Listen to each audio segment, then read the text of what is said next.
Hey guys, how's it going and welcome back. Well, the scores are in. We have a score of 3953 for multi-core at 4 cores and 8 threads at 2 gigahertz, and we have a single core score of 1136 in single core with a MP ratio of 3.48x. Okay, what's that mean in English layman terms? Well, it means that it's a pretty quick machine, does a really nice job as far as CPU performance goes. Graphics I have not tested as of yet, and to be quite honest with you, I'm not even going to bother with it, and I'll tell you why. The thing only has a dedicated video of 128 megabytes, and it needs system RAM to get more, which in this case, we have a machine with 8 gigabytes of DDR4 3200 megahertz RAM, which is going to allow us a grand total of 4 gigabytes of video RAM. So you would think, wow, with 4 gigs of RAM and a quad core at 2 gigahertz, man, that thing should play some games. Well, it actually does not too shabby with Far Cry. I can't run Far Cry on the ultra settings at 1080p, but I can certainly get it to the high settings at 1080p and absolutely zero lag and farting, even using a Bluetooth mouse on the side. This thing is freaking really good. I'm very impressed. And being that it does that well with Far Cry, I know with Dungeon Lords it's going to do exceedingly well too, because that particular game is just not a very demanding game, so I know it'll do well. But I didn't buy this for that. I've got a gaming laptop sitting underneath this puppy that's designed for hardcore gaming. But of course I had to test the game side anyways just to see how well it would do. And because of the RAM and the RAM speed, yeah, we're kind of not going to get to that ultra high graphic level with going to the very high with the ultra high on water setting. We're not going to get to that on this machine without having some lag and farts going on. But at least on everything that's at high settings at 1080p, it's absolutely perfectly fine. Works great. The graphics look outstanding. Could not have asked for nicer other than cranking everything to the hilt. But it doesn't seem to, well, it seems to want to take forever to try and reload the game to run after changing those settings, and I'm kind of like, yeah, I know what I'm in for. I've been through this basket before. So yes, we're not going to be able to push it quite that hard, considering the discrete video is only 128 megabyte with having to share RAM for the rest. However, the more you upgrade your RAM, the more video access you get, but it's still not going to help it out. We're still at 3200 megahertz worth of speed for the RAM, so that's kind of a, you know what I mean? But it's not a laptop designed for gaming anyways. I mean, as far as I'm concerned, and as far as what I know this thing is perfect at, it is definitely great at very low-end gaming, other than the exception of Far Cry, the original. I highly doubt it's going to do anything with Far Cry 2, unless you're on like really low graphics, then it might. Hard to say. But it is a fantastic little machine nonetheless if you're doing email, doing your email, surfing the internet, watching videos, watching Netflix. If you're going to do other things like word processing, you could do some music stuff on this as long as the program isn't super demanding. I think you could get away with doing some music stuff on this, but really not anything on a professional level. It's going to be like amateur hour, okay? It just doesn't have the poop for that sort of thing. And it does do, of course, you know, webcam for your Zoom calls or Messenger calls. You can do that, no hassle. It's going to be perfectly fine. It does have that newer Wi-Fi 6 in it, so it's definitely got fast Wi-Fi internet access. Does not have Ethernet, but you can do that with a Type-C to Ethernet adapter or USB to Ethernet adapter if you wanted to go on Ethernet for your internet. But I think the Wi-Fi is going to be your best bet anyway. But either way, the scores are the scores. And when it comes to synthetic benchmark testing, the honest YouTubers are going to tell you the same thing I'm going to, because I'm also an honest YouTuber. these are synthetic. That's nothing written in stone here. We generally see better performance in live testing than we ever do in synthetic benchmarks. Synthetic benchmarks have some merit, but not really in the end, because we do see, and I have seen myself many channels doing not just the synthetic benchmarking, but I also see them doing the live testing of the exact same two machines.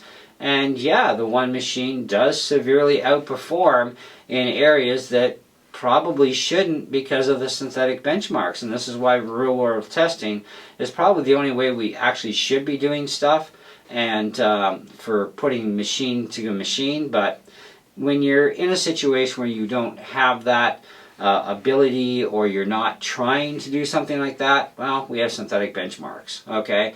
And I think it scored reasonably well, because even in our multi-core, it came just below the 2.81 gigahertz 11th gen Intel i-Core 7. And this is an i3, which I believe is also 11th gen. Yes, it is. It's 11th gen. So that was pretty respectable there. And if we squeeze over here to our single core, we see that it came just shy under of a 8-core 16 thread 2.3 gigahertz Intel Core i9. There's very little difference. Like 1136 is what we got, and the Core i9 was at looks like 1183 if I'm reading this right. It's kind of hard to see from the distance with the small writing. And this is only a 4-core processor, 8 threads, 2 gigahertz with a overclock of 3.7. So that's pretty respectable on single core testing. I mean, that's impressive. Okay, that's definitely got something to be said about that when it's going up against something just below. And of course, it did totally beat out according to this would be, if I'm reading this right, it beat out a 32-core, 64-thread, 3 gigahertz AMD Ryzen Threadripper, because that one scored 1109, where we're sitting at 1136. So that's, again, that's a pretty impressive against that. And if we go back to our multi-core, and the multi-core actually took out a 4-core, 8-thread, 2.3 gigahertz Intel Core i7, which scored 3891, and we're at 3953, and it came just below the 2.81 gigahertz 11th gen Intel Core i7, which was at 4904. So I mean, this is a pretty respectable machine overall, considering everything. That's not bad. Like, I looked up just the processor, and one of the questions asked on Google was, is this actual processor alone good for gaming? And they did say, yeah, it's a really good processor for gaming, does a really good job, blah, blah, blah. But you do need some real video power to back that up when you're gaming. It takes more than a processor. You also need good video. And this is like 128 megabytes of dedicated video, sharing up to 4 gigs of system memory. And it only takes what it needs as it needs it, so it doesn't take it in one chunk and steal it all. It's only going to steal as it needs, which is good, because that leaves programs to be able to run a lot better before you hit that swap space area. Anyway, and of course, as we upgrade the RAM more in the computer, we can actually get more access to a little bit more video capability. But with playing video games, I mean, Dungeon Lords is not a bad game. It'll play absolutely perfect on this. Mind you, I didn't buy this for that, but I know it'll work perfect because it's not a demanding game at all. Far Cry 1 is what I have installed, and Far Cry 1 on all the high settings at 1080p, fabulous. Even with a Bluetooth mouse, zero lag and farting whatsoever in gameplay. So that's respectable, okay? I couldn't really get to the very high with the ultra high settings on Far Cry, only because it was taking forever to reload the program, and I'm kind of like, oh man, this is like 2.5 minutes, it still hasn't booted. Like, did it freeze? Is it just recalibrating to everything? What's it doing? So I just kind of like shut it down and reset things and went back into the game with all high. Besides, with all high settings compared to the very high, graphically, there ain't that much. The water though, now that's a different story. That water looks really sweet on Ultra. And I can still access the Ultra with the high if I really wanted Ultra water, but why bother? Anything that slows down the game at all, I don't want anything to do with. And besides, the water looks quite nice even on the high setting, so, you know, no big deal. But it's not a gamer machine. That's the thing. It's not made for games. It's not marketed as gaming. You know, it's more of a, this is your basic computer for $750, and this is what it's going to do for you. If you want a gamer machine, well, I got one sitting down below that, and that cost me $2,000. And there are more expensive gamer laptops than that really haul some serious butt, you know. But you know, that's kind of where we're at with this. So I think the scores are good, but don't pay too much mind to synthetic benchmarks, guys, girls. Real world is always the better way to go, because real world actually 99.99% of the time is actually going to run far better for you than what the synthetic benchmarks would make us to believe. You know, because that's the reason why they call synthetic, right?